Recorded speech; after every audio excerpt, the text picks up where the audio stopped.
where we poop, and our vagina where we have the intimacy functions, or birthing the baby, all that happens there, right? So as you can see that these pelvic floor muscles are right there. So these muscles help regulate the functions of all these things going on down there. So number one important function of these muscles is to release and hold the urine, to release and hold the poop, and also with the intimacy functions like having pain or discomfort with sex, or maybe like having pleasure or orgasm with sex. All that is because of these muscles. Now our pelvic floor muscles are divided into three layers. The top layer, the second layer, and the deepest layer. Now, in order to access the deepest layer, we have to go a little bit inside like your vagina in order to access the deepest layer. I'll show you in a minute how the deepest layer looks like. The other important function of pelvic floor muscles is to hold three pelvic organs in place. Those three pelvic organs are the uterus, the bladder, and the rectum. So all these three organs, they sit in our pelvis, in a female pelvis. And these muscles, they provide support to these structures. So these structures have their own ligaments, tissues, and all that. They have their supportive connective tissues, but still pelvic floor muscles play a very important role in providing support to these muscles. Now if you can see there, these are your deepest pelvic floor muscles.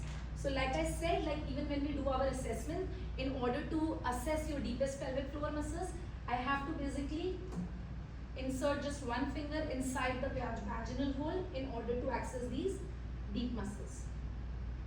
Okay, so this is a little bit about the anatomy. So now you have a little bit more clarity what pelvic floor muscles are, right?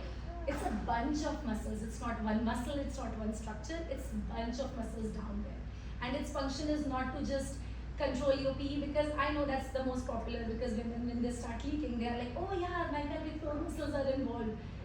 Also, the other important fact is like these muscles are like any other muscles in the body. Like they need to have the flexibility, the range of motion, they need to have their own tonality, they need to have their strength, right? One extra thing that these muscles need is they need to be coordinated. They need to be coordinated with your breath, which is a very interesting fact. Lot of times the leaks, the urinary leaks that happen during pregnancy or in the postpartum phase, it's because of the incoordination between the breath and these pelvic floor muscles.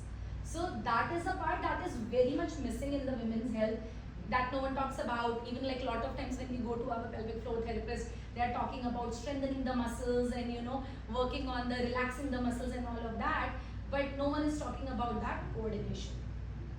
So we're going to touch base a little bit on, I see that there are some pregnant moms, some postpartum moms here. So and I'm going to be here to answer you guys' questions, but let's cover a little bit about why these muscles are important, what are their role in pregnancy, in labor, in delivery, and what needs to be done in the postpartum phase. So what happens is, like when we get pregnant, we know that we are carrying the baby in the uterus, right? So when the uterus is expanding, a lot of physiological changes are being happening in our body, right? So these changes can be that your abdominal muscles receptor, in order to accommodate your belly, the growing baby, the abdominal muscles separate, very popular by the name diastasis recti, right?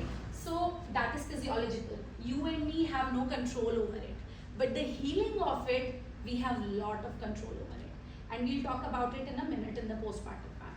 So again, with pregnancy, when that happens, that's a change that the human body is going through. The other change that happens is, because we are carrying that much of load, in our belly, what happens is these muscles have to work a little bit harder, like we just spoke about, that these muscles provide support to the uterus, to the bladder, and to the rectum. So like when the baby is there, it's going to have to provide extra support, right? And whenever a muscle works a little bit more than what it is required to, what happens? It starts holding more tension, right? Because it's overworked. It's not its job to work extra, but it is, because it is requirement of the nature, and in that case these muscles, they start holding more tension, right? So that is the other thing that happens. So naturally they start getting a little bit tighter, naturally their range of motion gets limited.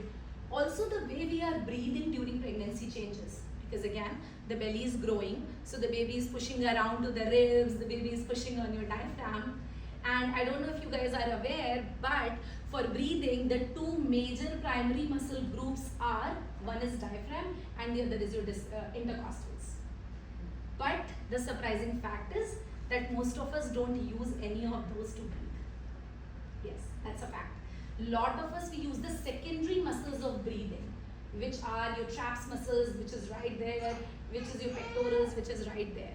So a lot of times, like when I assess my women clients, what I see is they are breathing like, if I ask them take a deep breath, they are like, so this is their deep breath. Like if you can see, they are engaging their traps muscles, they are engaging their pectorals to do that movement. Instead of them engaging their diaphragm, where their breath needs to go down, right? So their belly needs to come out, their diaphragm needs to be engaged, and their intercostals need to be engaged. So their ribcage needs to expand in the 3D fashion, front, side, and back. So that doesn't happen.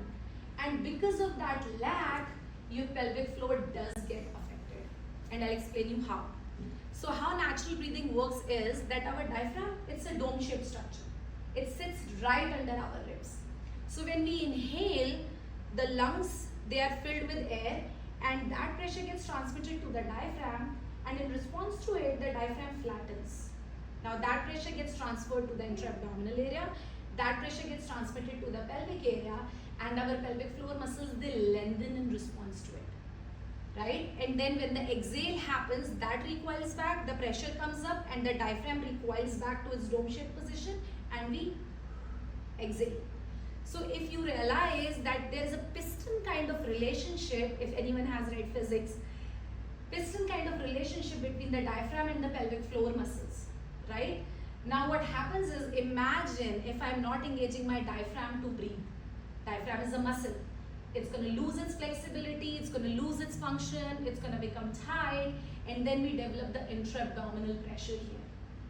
That being said, if there is more pressure here, your pelvic floor muscles will have to work harder to combat that pressure, right? So again, they are overworked and they are overloaded, right?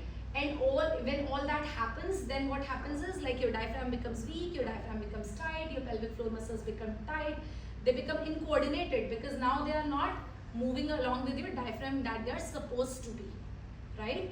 So the whole physiology changes just because of these little changes. So that's why, like, a very detailed evaluation needs to be done to see how is their breathing, to see how is their posture, because the pelvic positioning would also impact the pelvic floor muscles. Like if your pelvic is tilted in a certain direction, that's going to impact your pelvic floor muscles. So all that gets impacted because of these different reasons. Now, the importance of working with a pelvic floor therapist during pregnancy is that a pelvic floor therapist will help decrease that overload. He or she is going to work on your breathing to make sure that your pelvic floor and your diaphragm is in sync, to make sure that your pelvic floor has its full range of motion. Your mind-body connection is there, because if all that is there, then it's going to help you with labor and delivery. And why? Because we all want to have like a normal vaginal delivery, right? When that happens, like we spoke about, your pelvic floor muscles have to be relaxed so that the baby comes out of the vagina smoothly, right? I don't know if you ever heard of breathing out the baby.